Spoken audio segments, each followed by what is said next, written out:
Welcome to 6 Steps to Growing a Winning Business Seminar. As Action Coach business coaches, we understand that successful business ownership requires continuous training, planning, tested marketing strategies, systems, and more. That's where we come in as your partner. Action Coach has nearly 1,000 franchises in over 50 countries, and over the past 21 years, we've perfected the system we are about to show you. In fact, we are so confident in our ability to get you results, we guarantee to pay for ourselves within only 17 weeks of working with us. This 1-hour seminar will show you a proven formula for how we will grow your business and help you create massive improvements to your business and your life.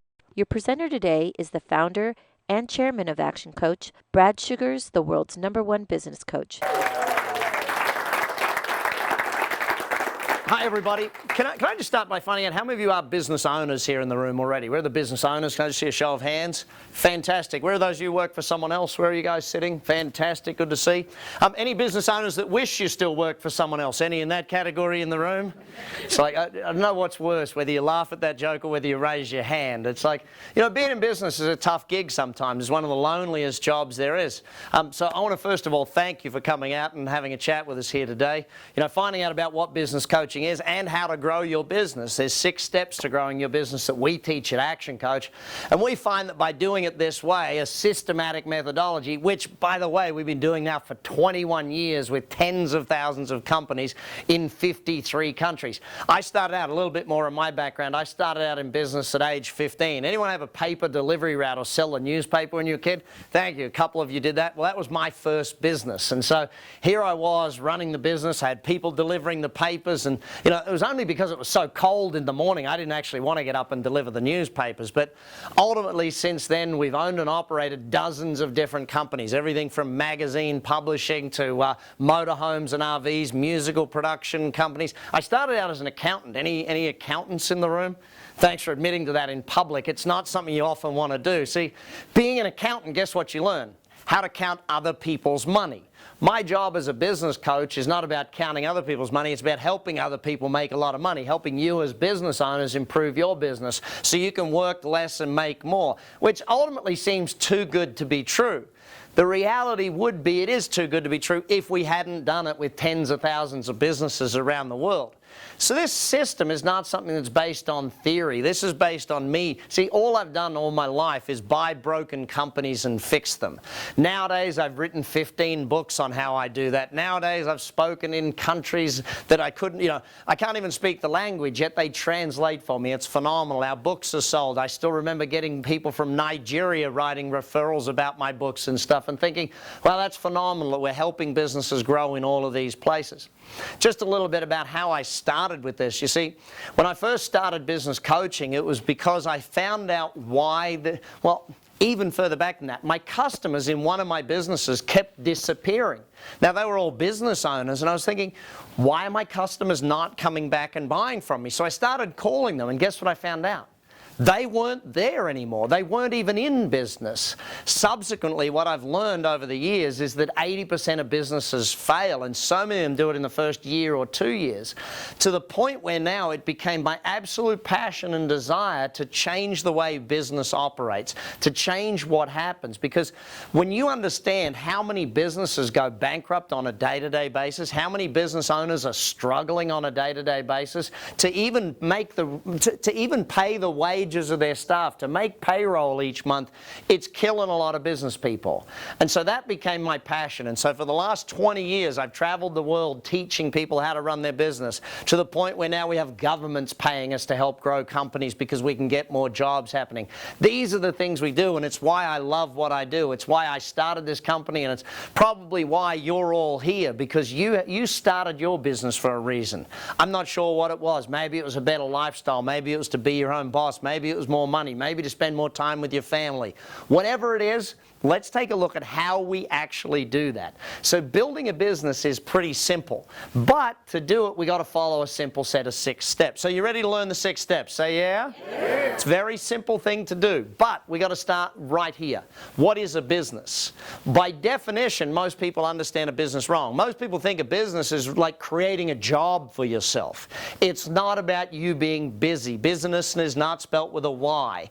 What it's all about is creating a very simple thing, a commercial, profitable enterprise. Now add these 2 parts to it, and this is where most people fall down. That works without me.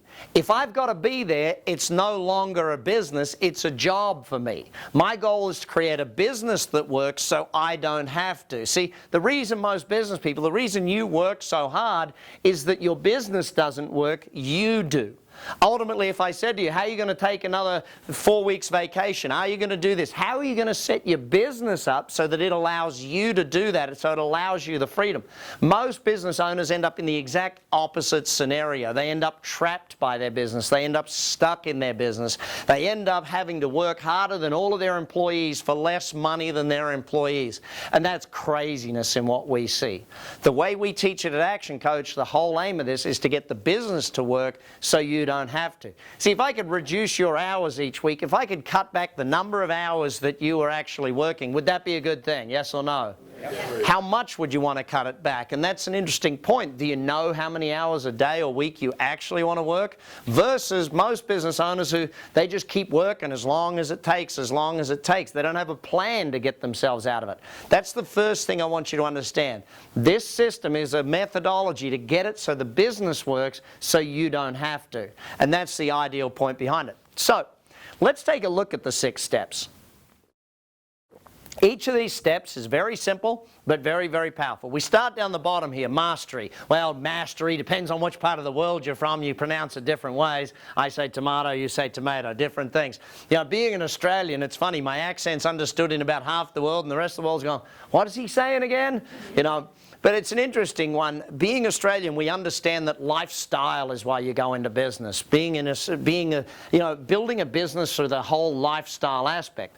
So this mastery is where we got to start, though. We start at the basics. We've got to get the absolute fundamentals right. Now, the aim of this is to eliminate chaos in a business.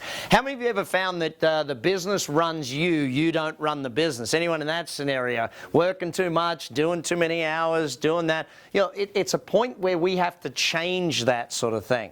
So our idea is to get rid of the chaos, get rid of the putting out fires, get rid of the reactive methodology of running the business and get proactive about the business where you run it, where you're actually in control of this thing. Stage 2, once we've got the stability from mastery, is about cash flow. Most businesses struggle with cash flow. You know, most businesses are not making enough money to really grow at a rapid rate. If they had a lot more money come in, they could grow faster. They had the cash flow to do it. So here what we're doing is about creating a predictability of cash flow. When we say the word niche, what we're looking about here is the marketing side to your business. Now, if I ask the average business owner these 2 questions. First question, how many pages are currently, in fact, you might like to write it down, how many pages are in your current written documented marketing plan? Write the number down for me. It's probably a fairly round number for most of you, isn't it? You know, the reality of when I ask that question for most people is it's a pretty simple question, but most people don't have an answer other than 0 pages or 1 or 2 pages. Why? Because they don't know how to write a marketing plan. They don't know how to do marketing. Now, here's the question. Do you want to put more money into marketing or less money into marketing? Which one? More. Well, you guys say more and you guys say less. Well, hang on, who's right here? The people that don't want to put money into marketing are the ones that know that every time I put money out there, it just seems to be gone. The people that actually want to make money in their marketing, they're the people that sit there and say, well, hang on, if I put more in, I get more back. That's what we want to teach you. That's what my whole book, Buying Customers, is all about. So read that book as well, which you got to buy it first. Make sure you buy those books. Great books. Everyone should be reading all of my books. I'm a salesman first and foremost. Where are the other salespeople in the room? Okay, let me re-ask the question. Are we all in sales, yes or no? Yes. Yeah, we're all in sales at some point, you know, and this is the thing. If you believe in what you sell, you'll sell it well. So we have to get the niche right, the marketing. Predictable cash flow has to be a part of our business day in and day out. Then we got to go to efficiency. This is where we build in the systems within the company, the leverage. Leverage by definition is more with less. If we build in the systems, if we build in the efficiency, what it does is it buys us back our time. You know, one of the biggest challenges of business is that there's no systems in place, so therefore you've got to work a lot of hours. You've got to do all of the extra work. There's no one else can do it. If you've ever said, or in fact, think of it this way. How many ever said this statement, no one can do it as good as me? Or if you want a job done, you've got to do it yourself. You know, those sort of statements. Why? Because there's no systems running your business. You're running it yourself rather than using the systems to run the business, and that's a very important point.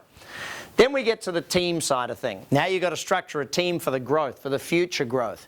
This isn't just about having people on the bus, it's about having the right people on the bus to grow the business. Because ultimately, you're not going to be running the business. If you're running the business, then it's still just a job for you. Ultimately, your goal is to get it so that the business works so you don't have to. So does that mean you're going to need better quality people, higher trained people, you know, excuse me, people with all of the skills to grow the business, not just to keep it running. And that's an important aspect to it. This isn't about just running the business, it's about growing the business. Now ultimately there, when we build that team into place, it's about putting someone else in charge, a CEO, a general manager, someone else to run the business on your behalf, so that you can then focus on the growth side of it, the synergy. This is where you turn this thing into multiple locations. It's where you might franchise it or license it or open it across the world, open it across the state, the country, wherever it is that you want to trade. It's about looking at getting great results with the business, but it's about getting there through building the business as something that works without you and then multiplying it across different markets. Often this is where we get passive income coming in from the business. See, ultimately, if you build the business right, it works so you don't have to. Ultimately, if you build the business to a point where it works so you don't have to, guess what? Now your income comes in whether you get out of bed or not. Imagine, like I know for me, one of my restaurants, I literally only visit the restaurant to eat or have a beer every now and again. That's it. You know, I don't go in there to run it, I don't go in there to see the management team, I don't go in to do the accounts, I don't do anything. I literally only visit. To the point where the other day I went in there with my family and my daughter came up to the front counter and the young lady on the front counter said, "Hi, have you got a reservation?" And my daughter looks at me, "Dad, shouldn't we tell her that you own the place?" I said, "No, kid, that means the business is running well if they don't know we own the place." You know, that's ultimately the point. Now you might want them to know you own the place just for fun, but ultimately, it's about getting a business to work so that you don't have to. So let's take a look in a little more detail about some of these areas.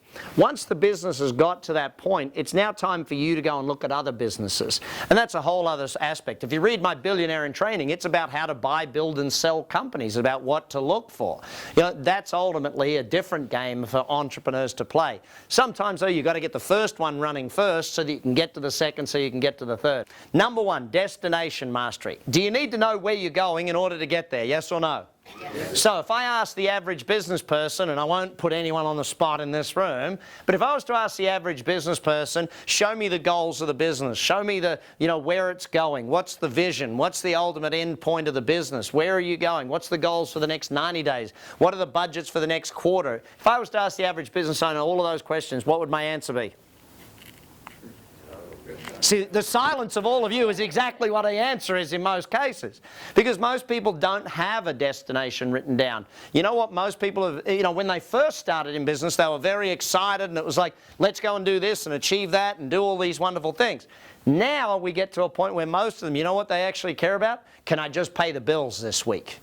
You know, and that's one of the worst things. If your only goal is to just pay the bills, then guess what you're going to achieve? Just paying the bills. Nothing more than that. So make sure you understand what it is you're going, where you're going, the destination.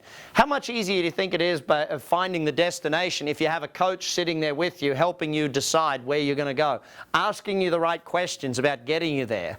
That's what coaching does, is it has someone from the outside looking in. One of the funniest things, I know there's some husband and wife teams here in the room, when we sit with a husband and wife team and ask them, hey, what do you want out of the business and what do you want out of the business? And the two of them want two entirely different things. That, by the way, there's some interesting talks that night at home, I'm sure. But the point of it is that we help you get clarity on where you're going with the business. What are your goals? What do you want it to be valued at? What revenues do you want it to be doing? What are the profitability you need it to be doing? How many days a week do you want to work? How many vacations or what type of holidays do you want to take each year? These are important questions that you need to know for yourself and for your business. By the way, there's no use setting business goals and then personal goals. One of the things we always look for is, what are your personal goals, and let's build a business to suit that, okay? Second area of mastery, the money side of it. Well, excuse me. Would it be an interesting thing if I told you that, well, put very simply, most people in business aren't very good at keeping a track of their numbers? Would that astound anybody? No, it wouldn't astound anybody. The challenge, though, is if you don't know your numbers, then how are we going to make any decisions? If you don't know your numbers, how do we actually grow the business? So oftentimes we've got to get people back in charge of the money of their business. Because until you're in charge of the money, how do we make decisions on how we actually will reduce an overdraft, or how much stock or how much inventory we've got in the business? Which inventory is selling, which isn't, where the highest profitability is, so we know what items to sell and what items to not really focus on. You know, these are some of the aspects of it. How are you compared to industry benchmarks? These are some real big challenges and some big questions that business owners need to ask. How many of you are starting to get a point here that maybe some business owners aren't acting like owners? Does that make sense? It's like a lot of business owners, they're acting like employees in their own business. They're so busy doing the work in the business. Like, I was chatting with a lady just a few weeks ago, a hairdresser. What do you think she does all day, every day in her hairdressing business? Cut hair, doesn't she? So who's running the business? This is the simple question. No one's running the business. You know, she's cutting hair all day, and here's the real interesting point. She was quite upset when we discussed this, because she said, Brad, I don't take home any more money than any of my staff. They take home about the same amount of pay I do. I said, well, hang on, you do the same job as them. Why do you believe you deserve more? She said, well, I own the business. I said, yeah, but you're not acting like an owner. You're acting like a hairdresser, an employee in your business. I'm going to get you doing the business side of it as well as the hairdressing side. Build the business, not just the job of the business. Then we got to look at the time area of the business. So if we want to get great productivity out of people, do we need to know how to manage time? Yes or no? Yes. Guess what? You can't manage time. You can only manage people. Time doesn't stand still. There's no such thing as time management. There's really people management. So how do we actually get the highest productivity out of the employees in our organization? Basic management techniques, basic management systems, basic leadership. These are the things that need to happen in order for us to actually make the business work. If we're going to double a business, you got one of two choices. You either double the number of people or you double the productivity. Which one's cheaper, do you think? Productivity, way cheaper, isn't it? So that's what we've got to look for in this area of building the business. Then we've got to look at the delivery aspect. You know, are your customers getting their product or service on time? You know, regular delivery, is it happening well? Are they getting it with good customer service? The basics of doing it. Like, I was with a restaurant owner just a few weeks back, and he's sitting there telling me how his restaurant's struggling and all this sort of thing. And I said, well, hang on, let's just watch and see how well the people are delivering or getting their product or service. So we tried some of the food in his restaurant. You've all seen those TV shows where they fix restaurants. What's one of the biggest problems? The chef thinks they got great food, but what do the customers think? Not great food. You know, so that basics of delivery, whether it's about time of delivery, level of service, how it's doing, we've got to get that stuff happening as well. Once you've got those four areas there, now it's time to move to marketing. Why wouldn't we move to marketing before that? This is a really tough question for some people. If you do marketing before you know your numbers, does that make any sense? No, what are we doing? Selling more of stuff that we're not making a profit on? Doesn't make sense to do that stuff. So we're going to then move to the thing. So when we look at it, we call it a niche. Now, what's my definition of a niche? That there's no what competition? Everyone know? Price. So what's the deal with that? Why are most businesses competing on price? Because there's nothing unique about them. There's nothing different about those businesses. If they don't have a uniqueness, what do they got to compete on? Price. But that being said, how simple is it for a business to stop selling on price? Well, let's do this.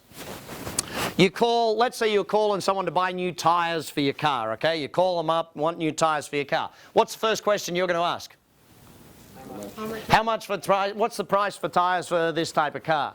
And if they just give you the price, what is the only thing you have to make a decision on right now?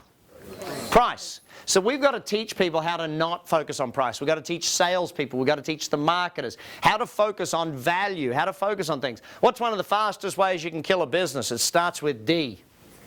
Discounting, correct. The moment you start discounting, you're starting to kill a business.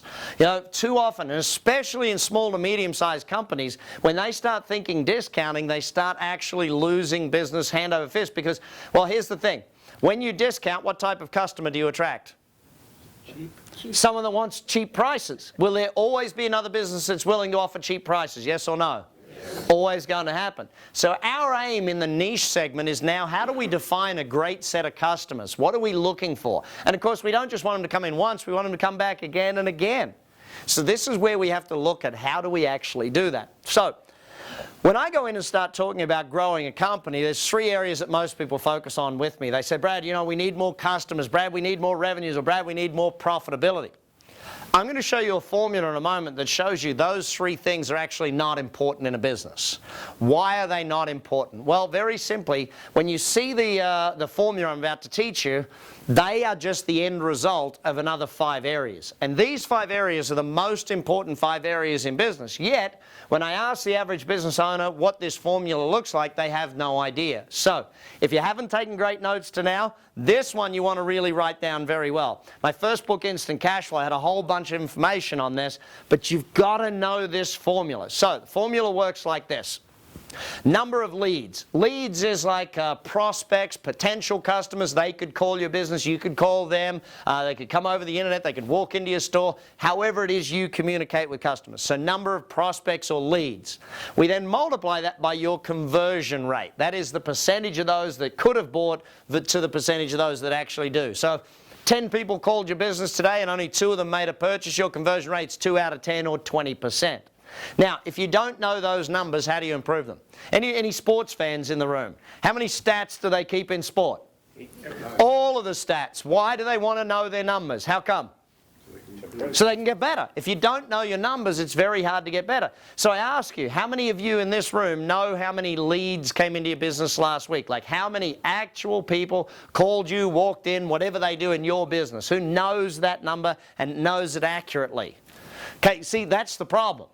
That we don't know the number, how are we going to improve it? Now, my coaches, I've taught all of my coaches 87 different lead generation strategies. So there's 87 different methodologies to bring leads into a business. Average business, how many different ways do they have leads coming in, do you think? 5. 5? Any other guesses? 1 or 2. 1 or 2? That's far more like it. 1 or 2 strategies to bring in leads. Do you think you can have a growth business with only 1 or 2 strategies to bring in leads? Not happening, is it? And again, this comes back to my marketing question. Why aren't people putting more money into marketing? Because usually their marketing's done badly, therefore they put money into a radio advertisement, it ran 10,000, whatever number of times, and they said radio doesn't work. And it's not that radio doesn't work, it's that advertisement run on that station at that time with that offer, that headline, and that voiceover didn't work. A lot of variables to look at in this thing. So then conversion rate. We have 83 different strategies to improve the conversion rate of a business. And we're going to get to how to do some of these in a moment.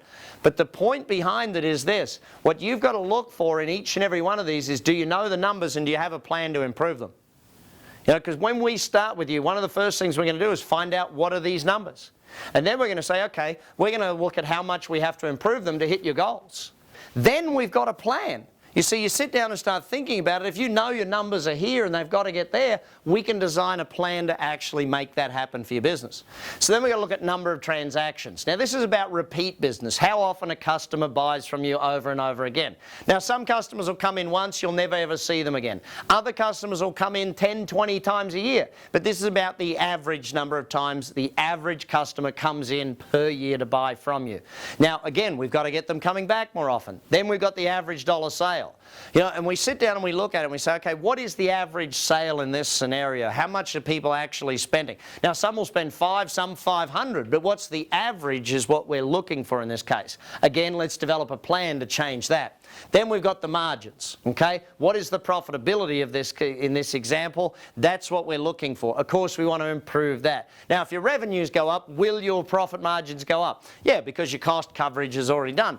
But on top of that, we've got another 50-odd strategies to improve the bottom line profitability of a business. And not just cutting costs. This is not the only way to improve margins. A lot of marketing things will improve margins. For example, ask Ralph Lauren how much he charges for a polo shirt versus going down to your local store and buying one there. You know, marketing does help margins. It helps the amount we charge for something, so therefore it works. So let's put some numbers into this so you can get an idea of it. I'm going to go pretty quickly with the numbers, but just help you understand. So let's pretend last year we had 4,000 potential customers. You might like to write these down so you can actually work it through. 4,000 potential customers. Let's pretend we sold to 1 in 4 of them, okay? So only 1 in 4 actually made a purchase. So you've got how many customers in this case? 25% conversion rate, 1,000 customers. Does that make sense for everyone so far? Okay. Second one, then we've got to look at the next part of this, transactions. Number of transactions, how often you get them back. Let's give, in this example, 2 times a year. So again, some people never came back, others came back 10 or 12 times, but the average person bought twice.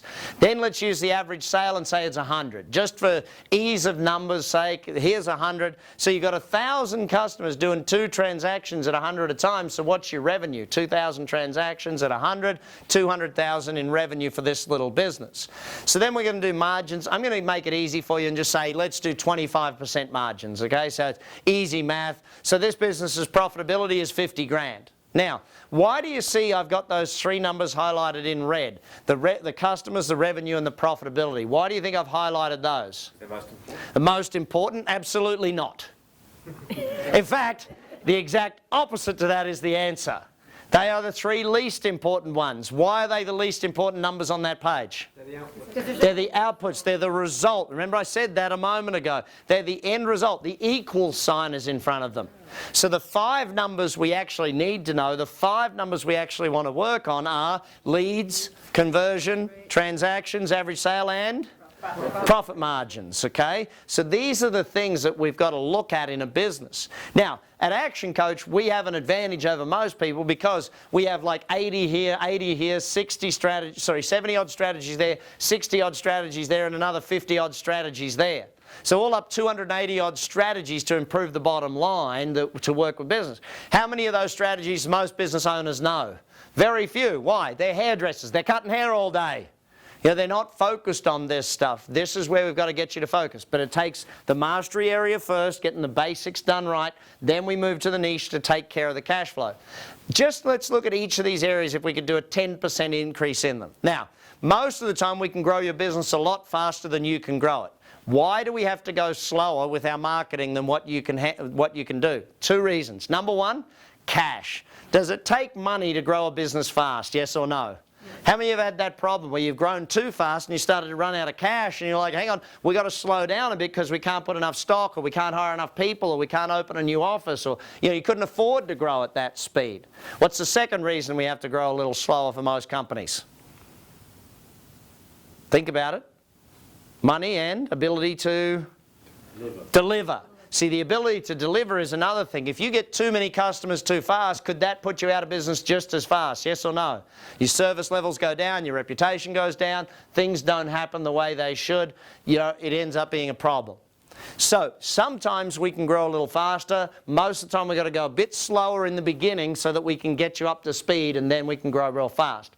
So in this example, I'm only going to do 10% in each area. So let's imagine we worked on 4 or 5 different strategies over 12 months. We tested them, we learned what works, we've measured them, we got results, we knew what was happening, and we could increase your lead flow by 10%. Now, by the way, for most of you, increasing your lead flow by 10% is as simple as actually measuring where they're coming from right now.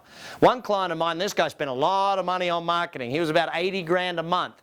We started measuring where his leads were actually coming from. We found that only 30,000 of his 80,000 was bringing him in leads. The other 50 grand was bringing no new customers for his business. How fast do you think he stopped spending that 50 grand every month and put it where the 30 grand was, and what happened to his business? 2.5 times the number of leads because he put the money where it was supposed to go, not where it wasn't performing.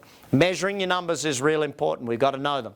But just doing that won't work for everyone. For the rest of you, that's why we have another 70 odd strategies for you to actually get to work on to build the business.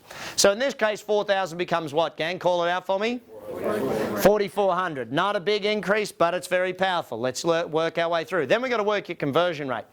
Again, just measuring it alone. How many of you know your conversion rate now? Like down to the decimal point, you know that if 20 people call, we sell this many. Who knows that number in their business?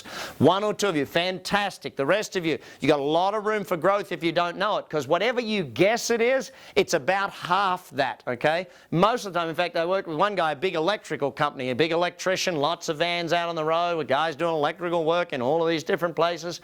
Here's this guy, he says to me, Brad, we're great at sales. We sell 70 or 80% of people that call. I said, fantastic. 2 weeks later, we'd measured it for 2 weeks. 2 weeks later, I came back to visit and I sat down with him and said, how's the conversion rate? And he was very upset. I think, in fact, he was ready to fire all of his staff at that point in time because he was spending a lot of money on advertising and bringing leads into the business, but they were only converting 17%. Now you think about that, that means more than 4 out of 5 leads are just burned. When they call up, they don't convert them into a sale. We've got to measure it. But then again, we've got another 80-odd strategies to improve the conversion rate. So if we took a year, do you think we could get 10% better in your conversion rate? Yes or no? Yes. Yeah, especially if we measured it and knew what was happening and did all those things. So in this case, 10% more than 25 is what, everybody? 4,400. So, sorry, hang on. This one here, the 25%, not 35, it's 10% better. I don't want 10% more, just 10% better. I should have worded that properly. So in this case, we go to 27.5. So I've already done the math for you. That gives you 1,210 customers, 1,210 customers in this case.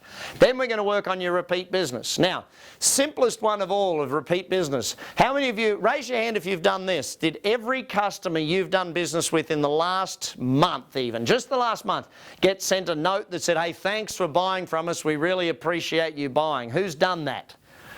Okay, again, room for improvement here, gang. Lots of room for growth. My challenge with each and every one of you is that all of these things have got to happen if you want the business to grow.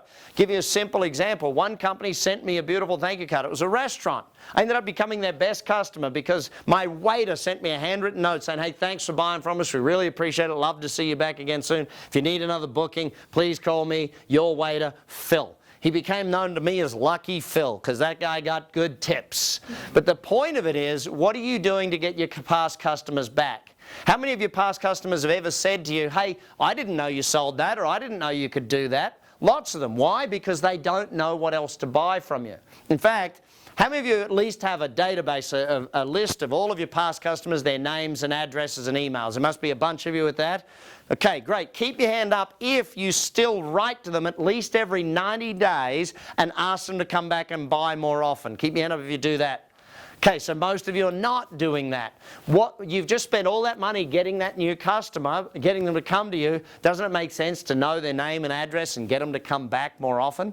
So even if all we did was 10% better. By the way, I was in, where was it? Ireland. In the north of Ireland, there's a guy raised his hand. He said, Brad, can't possibly get more repeat business out of my customers. And I said, why is that? And he said, because I'm in the funeral business. It's like, okay, buddy, yeah, you got me, you got me. But actually, I got him back because I said to him, hang on a sec, who's the customer, the dead person or the family? He said, well, the family. I said, good. Any of them ever going to die? He says, yes, it's good. Keep in touch with them. Actually, I had a realtor argue with me. I was just up in Milwaukee, and this realtor said to me, well, Brad, hang on a second. If I write back to my customers, it's not worth it. They only buy a new house every 3 to 7 years. I said, well, hang on, let's do the math. I'm suggesting you write back to them every 90 days. That's 4 times a year. What's it cost to send a letter? You know, $1, £1, €1, wherever you are in the world, it's going to cost you like 1. So here we are, $4 a year, 7 years, $28. Is that a pretty good investment to get a customer back? Yeah, and this is the challenge I have with a lot of business people. They spend all the money trying to get new customers and forget, what about keeping the past ones coming back? So number of transactions, in this case we go from 2 to just 2.2, 10% better. Then we're going to work your average dollar sale. This one's pretty easy. If you just measure this one, it will go up. Or you do the McDonald's lesson. What does McDonald's ask you? You go and order a burger and they say, would you like fries with that? You know, they ask you if you want the fries, and 3 out of 10 people say yes to that question. I was working with a group of lawyers, and lawyers are real funny, teaching them sales. And here I am teaching sales to lawyers, and I'm like, well, what's your would you like fries with that question? And they're like, I don't know, I'm not sure, da, da, da. And in the end, I said to them, listen, why wouldn't you just ask it? Well, actually, let's do a test. Raise your hand in this room right now if you either don't have a will or the will you have needs updating. Raise your hand if you're in that category. What do we got? 50, 60% of the room. So I said to this group of lawyers, why wouldn't you just ask everyone, by the way, does your will need updating? One guy takes me seriously. His firm made millions of dollars that year by asking that silly little insidious question. You know, you've got to understand though, these are strategies that work if you work them. The problem for most businesses is the business owner is so busy doing this and doing that and putting out fires and taking care of things that we don't get across the line of doing this stuff. So even if, in fact, one of the biggest strategies or the simplest strategies to improve your average dollar sale, guess what it is? Raising your prices. Who's the most scared person in any business to raise the prices?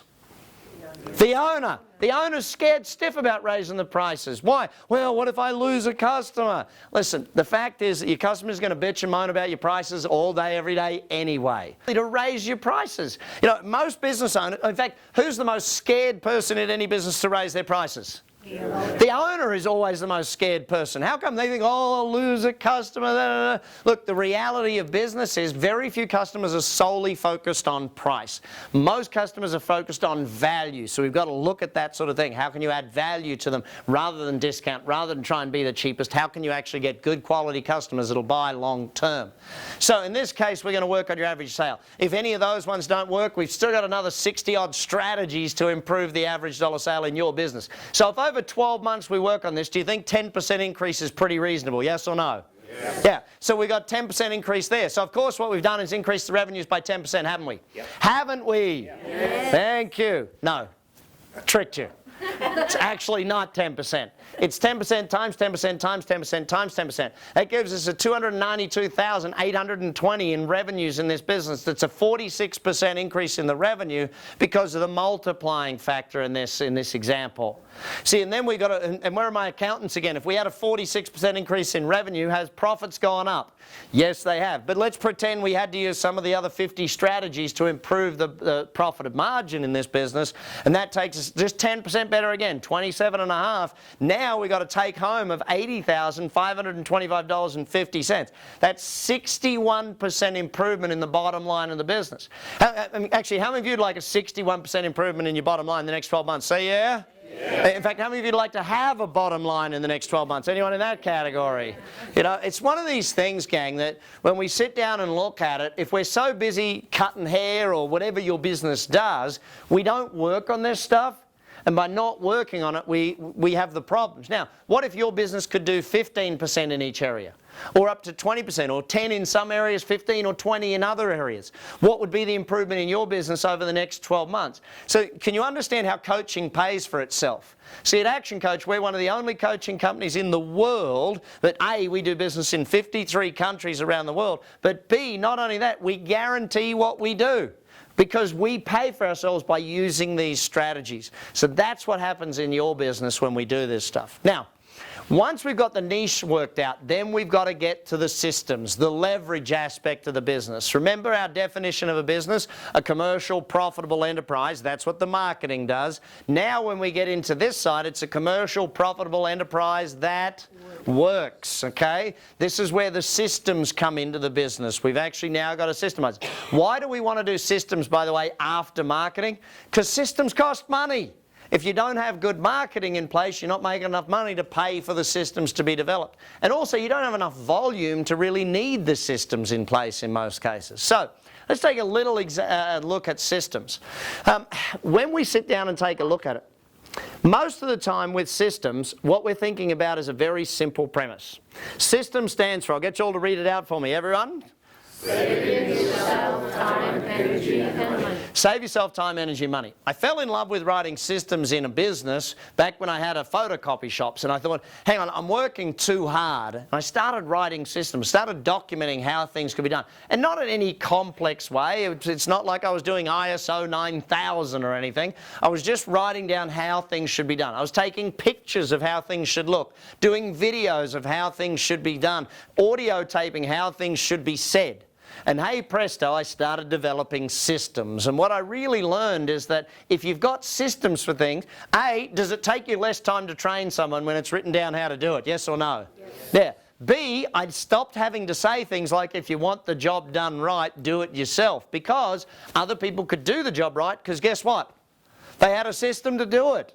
It wasn't as complex as that. Now, I wrote a book called Instant Systems. It's one of the 15 books that you'll be able to read through us with Action Coach. What we go through here is how we actually structure that systems in a business. Now, we start here with a vision statement. Where is the business ultimately going? This isn't about your basic goals. This is about the big picture of the business. Where do we want the business to go? Then we write a mission statement, and that really designs how do we actually get there. You know, the vision is the big thing in the future, but the mission tells us this is the road we're going to take to get to the vision. Third thing we want to put on is a culture statement. Now, you can call these a company's core values, a core beliefs, you can call it a culture, whatever it is. But we actually want to write down the rules of the game in our business. We actually want to write down what is our business rules? How do we want to play this game called business? Now, why do we want to do that? Because if we're going to put systems in, we're going to hire great people, we need to have a great system for them to operate within. If you're stuck for what that should look like, jump on our website, ActionCOACH.com, take a look at our 14 points of culture. You'll start to get an idea as to what we're talking about here. Then we need to set goals, and SMART goals, of course, specific, measurable, achievable, results-oriented with a time frame. Okay, so SMART goal setting. We want to set goals for our business for the next 90 days. We want to set it for the next year, the next 2, 3, 4, 5 years. Now, a lot of people struggle with setting goals because they don't really know where you're going. First of all, though, we start with setting goals at the smallest end. We start with doing it on a daily, weekly, monthly, and quarterly basis. Then we can stretch to annual goals. Then we can stretch. Too often I see people say, well, you know, you've got to set a 5-year goal and then you can work backwards. Well, a lot of businesses struggle to set a 5-year goal because, hey, that's a long way off in the future. I really don't know where I'm going to be next week. How the heck do you expect me to know where I'm going to be in 5 years' time? So then we go through and we say, all right, now we're going to develop an organisation chart. What should the org chart look like? When you're going to finish this business, when this business is going to be achieving its vision, what is the organisation going to look like? What sort of positions are you going to have in the company? Where is the company going to be? And how's it going to look? Developing an organisation chart is a lot easier said than done. A lot of people sit down to try and do it and they work out, well, how many people should I have there? Should I have someone in marketing? How many salespeople should I have ultimately? So sometimes that takes a bit of coaching to help get through that one. Then we've got to have contracts for each position. Now, by the way, I see you're all looking so excited about writing these positional contracts, aren't you? It's not as hard as what you think it is. In fact, it actually gets quite easy once you know what you're doing with this stuff. Developing positional contracts, does that allow your employees to do a better job, yes or no? If they know what they're supposed to be doing, how they're supposed to be doing it, how they're going to be measured and remunerated, the clearer they know their job, the easier it is to do their job and the higher their performance levels are, and obviously the higher your profitability is. Then we go to key performance indicators. Every position, every department, every part of the company needs to have some sort of a measurement to say, this is how we know when you're doing a good job. This is how we know when you're performing at a high level. We've got to measure those things. Then the how-to part of the system. Notice we haven't got to the how-tos until point 9 in this. This is why most companies, when they go to put systems in place, they fail. Because they haven't done the groundwork to get the systems to work. What's the use of writing a system if someone doesn't know it's their job to do that part of the system? What's the use of having a how-to manual on something if someone doesn't realise where it fits within the organisation chart? You know, these are some of the important aspects of writing systems that come first, so ultimately we can get to those how-to systems. And then finally we develop management systems. You know, a lot of the time when people want to leave their business, the reason they can't leave is there's no other management in place. If we develop great management systems, great reporting systems, great meetings, great ways of managing our people, ultimately we get a phenomenal job happening through those systems. So finally then we want to get to the team side of it. So remember back to our definition of a business. Business is a commercial, profitable enterprise that works, guess what? Without you. Without me, okay, in my case. So when we sit down and we start thinking about getting this business to work without us, that means it's got to work with other people. So what quality of team do you want to build? High quality team. So to do that, do we need to learn recruiting, yes or no?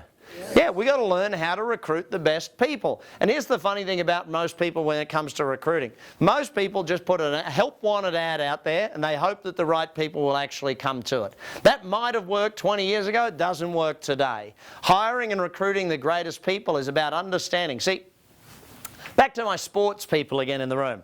How much time, energy and effort do sporting teams put into actually recruiting the best people? How much? Massive amounts. Why? By the way, are they looking for people that are cut from the team already? Are they looking for people without a job? No, they're only looking for what? People that already have jobs. See, the best employees come from other companies. The best employees already have jobs. So you've got to learn how to recruit, not just how to write a help wanted ad. It's a very big part of building a great team. But you've also got to learn management. You've also got to learn leadership. See, again, the learning work is the hardest work of business ownership. It's pretty easy to do the work. The cutting hair stuff, dead easy. Learning how to grow the business, learning the sales, the marketing, the management, the leadership, that stuff's hard. It takes time to learn it. But that's our job as business coaches, to help you learn this stuff. So when you look at building a team, we do it in a simple format. As the owner of the business, or the head of the business, the CEO of the business, your job is to take care of your team. Your team's job is to take care of the customer's job to take care of the business, and the business job to take care of you as the owner. Now, in most scenarios, the owner's taking care of how many of these three things? All of them. The owner's taking care of the business, the customers, the team. They're running themselves ragged trying to do it. If instead the owner builds great systems, the owner helps build productivity into the company, invests in the future, does the thing, does the planning, does the owner's work. So you've got to remember, I want you doing business owners' work, not just employees' work within your company. So once you start doing owners' work, you build your team. Your team's job then is to take care of the customers. And here's a real interesting fact. The level of relationship between the owner of the business, or the CEO, and the team is directly proportional to, guess what?